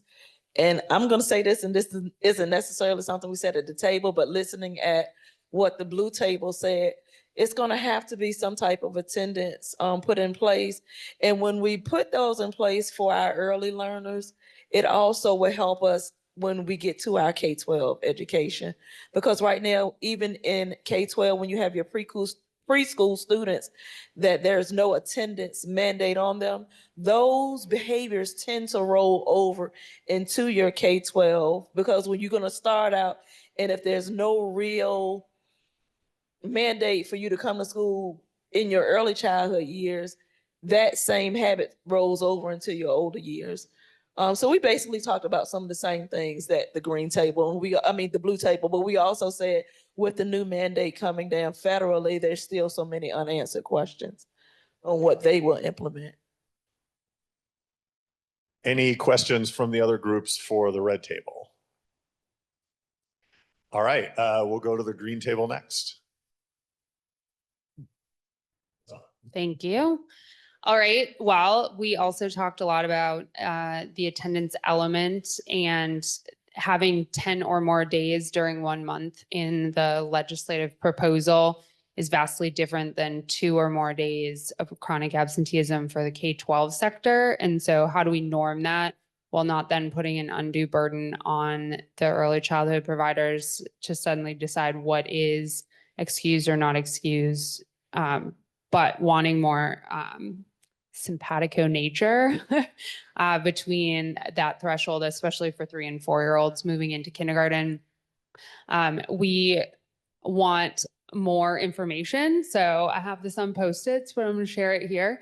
And so we had talked about that last year, K2 attendance was one of the higher cohorts of more than 1 in 5 students not regularly attending school. And so looking at some of those data trends pre-pandemic and now will be really helpful. We also were intrigued about the DSS notices for missing school, but then have like 12 more questions on what does that look like? When do they send those? How many days do you miss before that's triggered? Is that initiated by providers? Is that what actually happens? Like, is it a notice first? At what point have they ever removed a benefit? Then we had more questions of like, how many letters have you sent annually? What's the role of caseworkers in that sense from DSS around attendance to help support, much like we've done around attendance specialists on the K-12 side, and how many benefits, if any, have been lost. And then we did have great nod from the providers at the table about the approach that a lot of folks use around the military. And so Jenna, not knowing enough yet about this RFP, what synergy is there? Because that sounds like a more practical and feasible way than the swipe cards of how they sort of norm up military attendance. I hope I'm capturing it right.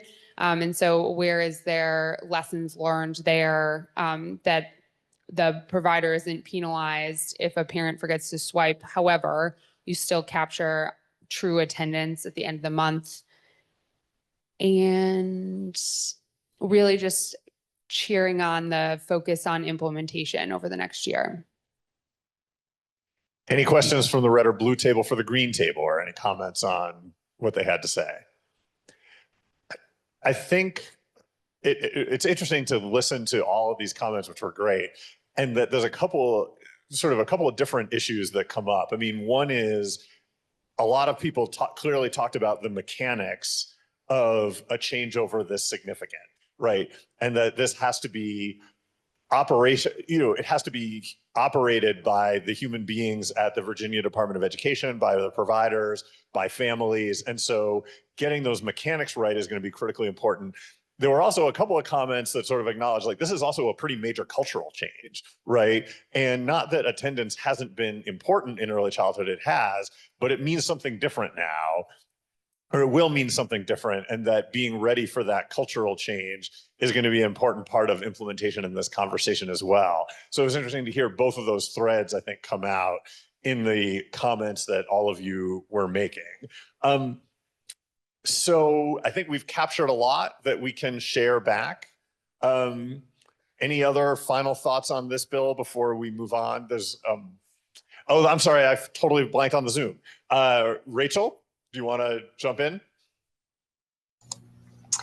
Looking at it from a pre-K classroom perspective, I do notice with the younger children, families are more apt to take longer vacations because pre-K isn't necessarily valued academically as much as the higher grades are.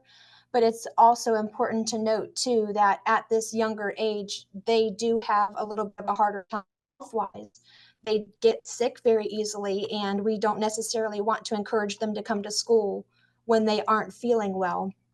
And so I think that's something to keep in mind as far as excused or unexcused absences, letting them have that time to stay at home when they aren't feeling well, as to not spread it to the other kids.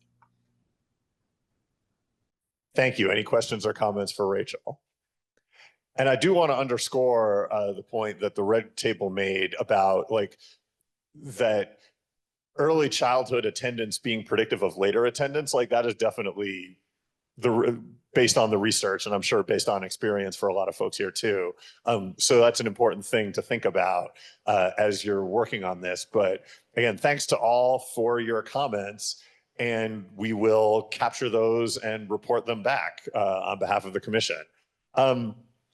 We now have, so I definitely do not want to stand between people and lunch because the lunches have arrived. So if people want to take a moment to pick those up, please do. And then for our next session, we're going to be talking about the second bill, and Senator Eben is going to be reporting out on that. So why don't we take a couple minutes for everyone to grab their lunch, and then we will reconvene to dive into our second bill.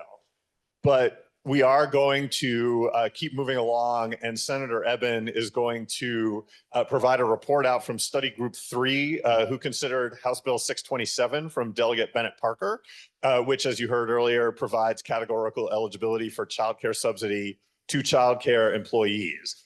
So he will provide the report out on behalf of the study group members, and then we will once again have time for people who want to ask questions of the group, and then we will have table time. And again, obviously, please keep eating. But Senator Eben, we want to make it that you can eat lunch too. So please give us the report out from Group 3. Thank you. HB 627 was brought to Delegate Bennett Parker by a child care provider in her district, which coincidentally is also my district. And the bill would provide eligible child care workers with free child care through the child care subsidy program. This had started out in Kentucky.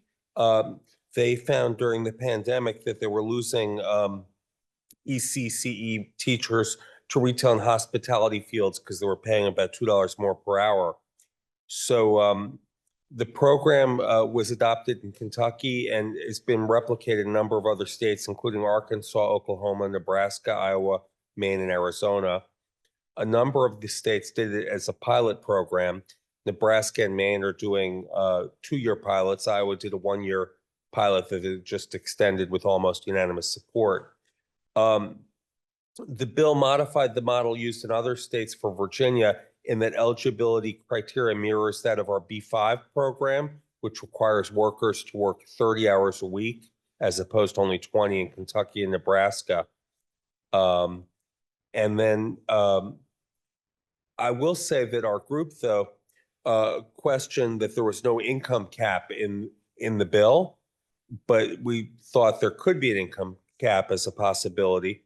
And the biggest downside, or the only downside that I really took notes on, was that others in other fields might want free childcare. But we were thinking that, this, of course, has the benefit of increasing our workforce, which is an incentive. Also, we felt that more centers might take subsidy because of this carrot, which would increase the subsidy. And the bill would make a difference in increasing the workforce. And if we're going for a best-in-class system, this could help.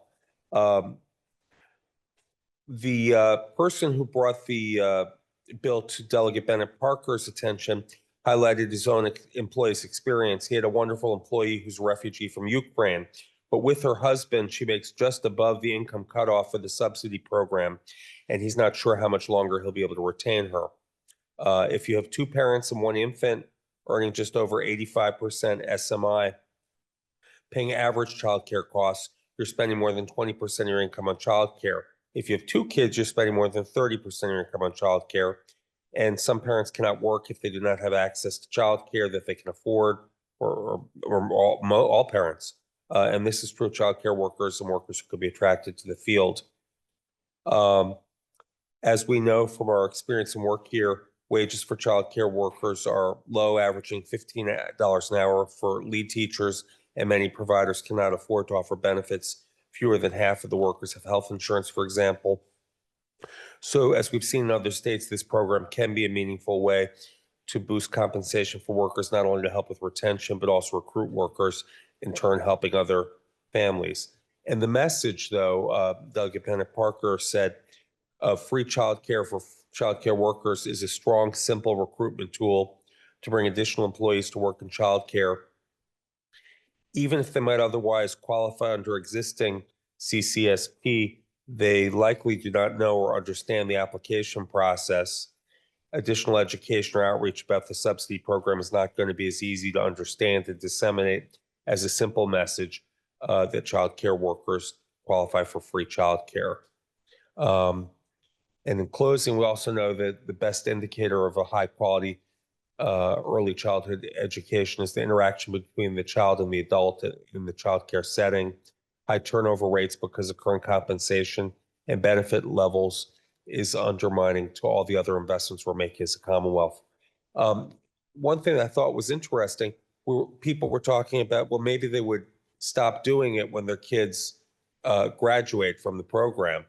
But the average child care worker works for such a short time frame that this could actually maintain some stability in the workforce. So with that, I guess I could answer any questions. Yes. Any questions from folks before we break into groups?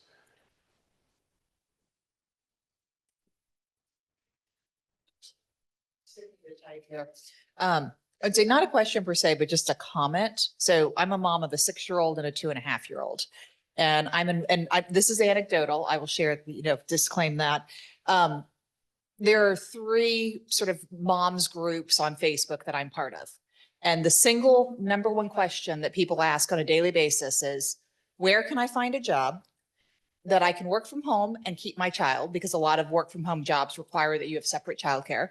And or where can I find a job where I can take my child to work? And so most often the recommendation is a childcare facility where you have discounted tuition in some instances, or some places will allow you to bring your child. Y Play does this at the YMCA. So if you provide Y Care coverage, you're allowed to bring your child. And those facilities are always the ones that are recommended as here's an opportunity for you to be with your child during the day, or at least see your child during the day. Oftentimes you're not in the same classroom, but you're still on campus.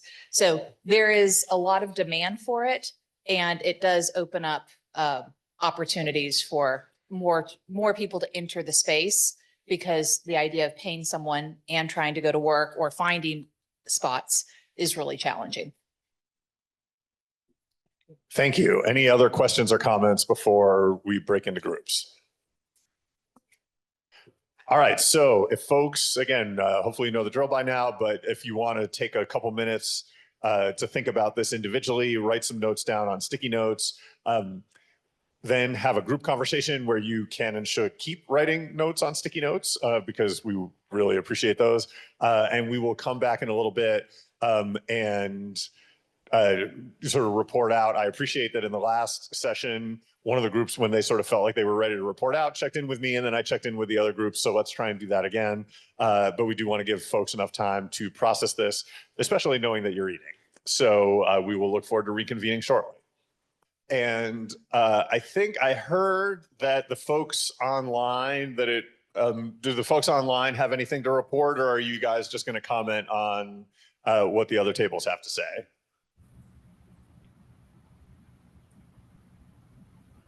There's nothing to report. Okay, so we'll certainly welcome your comments and feedback as we go along. But I think this time around, it is the green table reporting out first. Who from the green table wears the mantle on this round?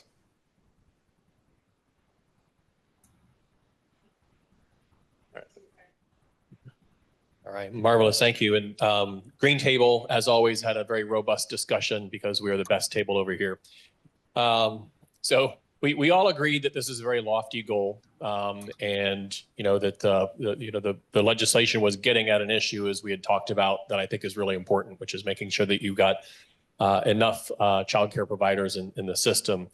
There were a couple of issues that we identified. I think the first one dealt with the potential for this to add to the wait list, right? And so if you provide this benefit, it's going to cost money. That means that other people are going to have to be added to that wait list. And so it's not insurmountable, but I think we need to be cognizant of the budget impacts, and that this is really a 1-2 punch, because the last thing we want to do is provide this benefit and then take away a benefit to those who are in the system and need those services provided. And so that's something I think we need to deal with the backlog and waiting list issue at the same time as we were to do something along these lines.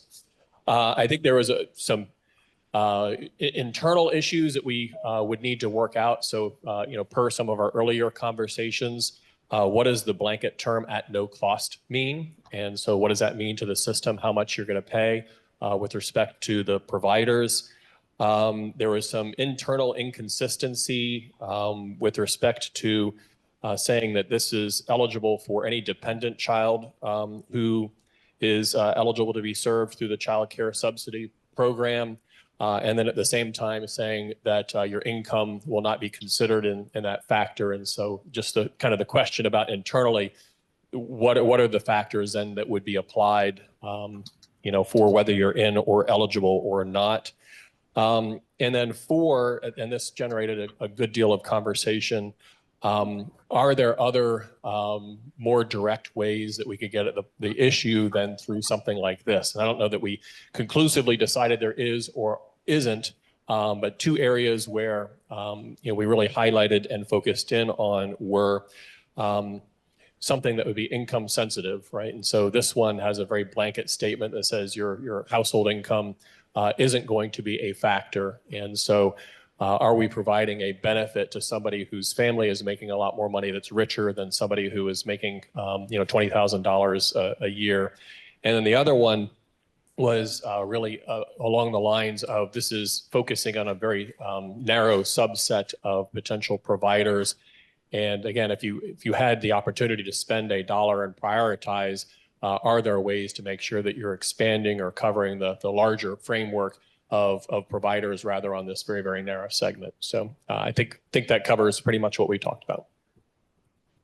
All right, well, that's a lot. Any reactions from the blue or red table before I ask you for your reports from Senator? Yeah, just to ask Delegate Bulova, when you said narrow subset of potential providers, could you just elaborate a little bit more? Yeah, and so with respect to that, this is really aimed at childcare providers who have children who also need childcare services, which I understand. But of course, the childcare providers can not have kids. They can have kids in high school. They can have kids in college. And so the question is that the best thing to focus in on that small, narrow subset rather than something that might capture a larger group of providers and help keep them into the system longer? Because I think that was raised by you as a potential issue, which is, this is 1 to 4 when we want to keep people in for much longer than that. Okay, thanks. All right, next up is the red table. There we go. So for our group, we were just talking about how this could potentially spill over into other categories of workers that would be interested in this benefit. So just kind of, I don't know how to describe that, as maybe like scope creep in the terms of healthcare workers or K through 12 employees also looking for this benefit. Generally, I think to echo Delegate Bulova's point that it does help with the stability in the workforce, but it is somewhat narrow, and I think it also kind of highlights kind of the underfunding of ECE staff. If we kind of have to put this carrot out here, then it shows that maybe their other compensation isn't in line with where it needs to be.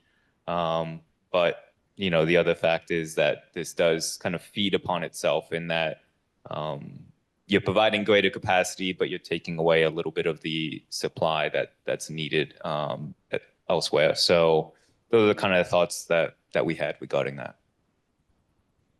Great. Any questions from the blue or the green table for the red table? If not, then I will hand it over to the blue table for some comments. All right, we had similar comments that were shared by green and red, so I won't repeat those. We asked about the funding components. In Kentucky, Massachusetts, and Nebraska. So just understanding that a little bit more. Also defining what priority does a childcare provider have over other eligible slots? What are the caps or ratios to ensure that this actually expands capacity rather than reduces capacity? So similar, that downstream impact that was raised by the other two groups. Are different states providing different caps for different funds, e.g. income eligibility? So that was a real question for us. It's really understanding income eligibility. Why did Arizona end this program? Does it need to be free?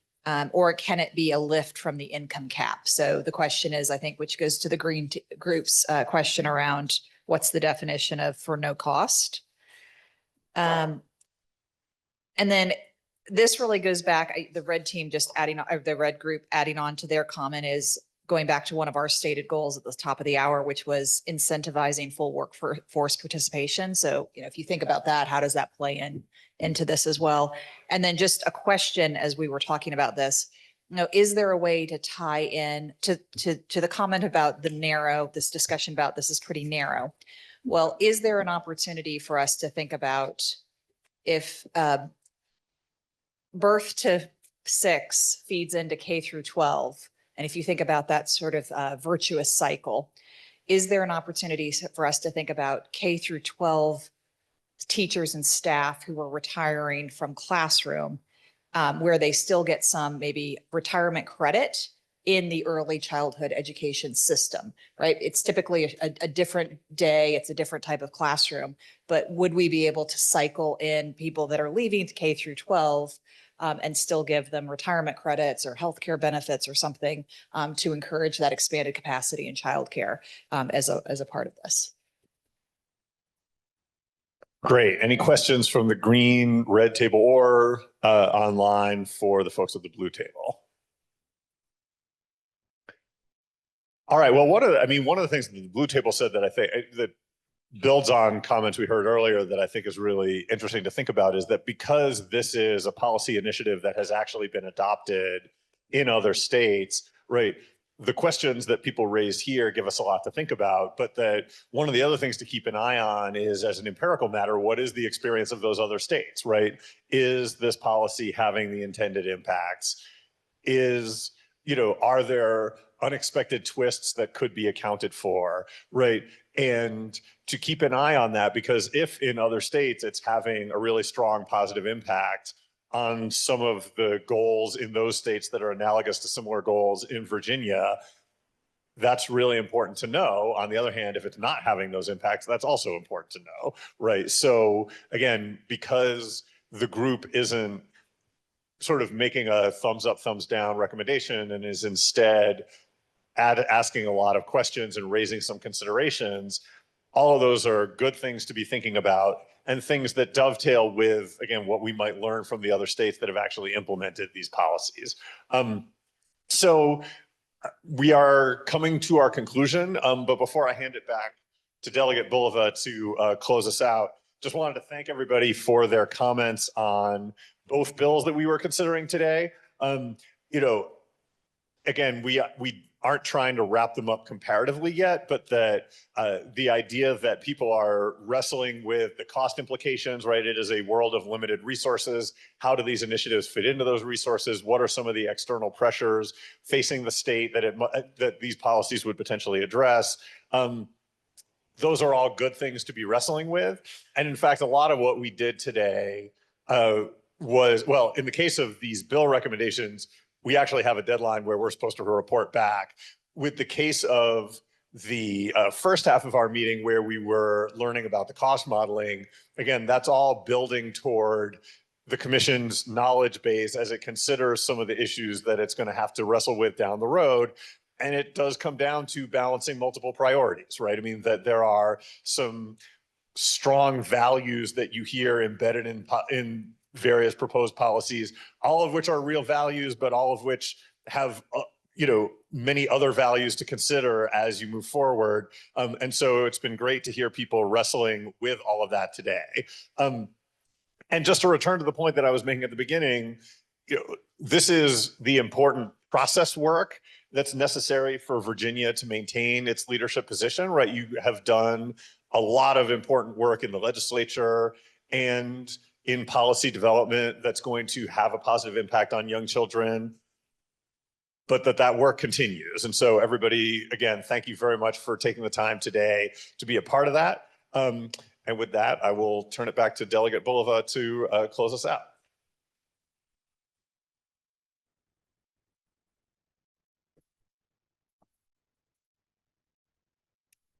All right. I just want to say thank you, everybody, for really, really good discussion. I think we heard a lot of really good observations, a lot of interesting options out there on the table.